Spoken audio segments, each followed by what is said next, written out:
ఆదివారం బెంగళూరులో royal Challengers Bengaluru, Chennai super Kings జట్ల మధ్య జరిగిన టీ20 మ్యాచ్ చాలా రసవత్తరంగా జరిగింది. ఆఖరి బంతి వరకు ఊపిరి బిగబట్టేలా సాగిన మ్యాచ్లో బెంగళూరు జట్టు విజయం సాధించింది. కానీ మ్యాచ్ మొత్తంలో ధోని ఇన్నింగ్స్ మాత్రం హైలైట్ గా నిలిచింది. మ్యాచ్ అనంతరం మాట్లాడిన కోహ్లీ తన మనసులో మాటలను ఏమాత్రం దాపరికం లేకుండా బయటపెట్టాడు. మ్యాచ్ ఆద్యంతం ఎంతో భావోద్వేగంగా సాగింది. 19వ ఓవర్ వరకు మేము అద్భుతంగా బౌలింగ్ చేశాం. ఇలాంటి పిచ్ పై 160 పరుగులను అది మంచు కురుస్తున్నప్పుడు డిపెండ్ చేసుకోవడం చాలా కష్టతరమైన వ్యవహారం. చివరి బంతి వరకు అలానే జరగాలని నేను కోరుకున్నాను. ఇలా రసవత్తరంగా సాగిన ఆటలో గెలవడం చాలా ఆనందంగా ఉంది.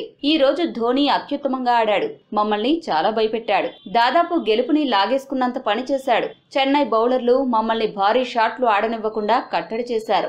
175 పరుగులు చేయగలము అని అనుకున్నాం. కానీ 161 పరుగుల దగ్గరే ఆగిపోయాం. చెన్నై లాంటి అద్భుత జట్టుతో ఆడుతున్నప్పుడు మా జట్టు కూడా అత్యుత్తమ ప్రదర్శన కనబరిచింది.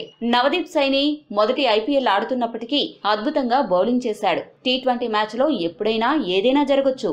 కానీ ప్రతి మ్యాచ్ లో మనం బాగా ఆడడానికి కృషి చేశామా లేదా అనేదే ముఖ్యమని చెప్పాడు కోహ్లీ. 2014 తర్వాత ఐపీఎల్లో చెన్నై జట్టుపై బెంగళూరు జట్టు గెలవడం ఇదే తొలిసారి. ఈ సీజన్ లో వరుసగా మ్యాచ్లు ఓడిపోయినప్పటికీ తిరిగి పుంజుకున్న బెంగళూరు జట్టుకు మరింత అద్భుతంగా ఆడే అవకాశం ఉన్నదని అభిమానులు భావిస్తున్నారు. మరి అభిమానుల ఆశలను బెంగళూరు జట్టు ఎంతవరకు చేరుకుంటుందో వేచి చూడాలి. ఈ వీడియో గనక మీకు నచ్చినట్లయితే లైక్, షేర్, కామెంట్ చేయండి. మరిన్ని ఆసక్తికర అంశాల కోసం మా ఛానల్ ని సబ్స్క్రైబ్ చేసుకోండి.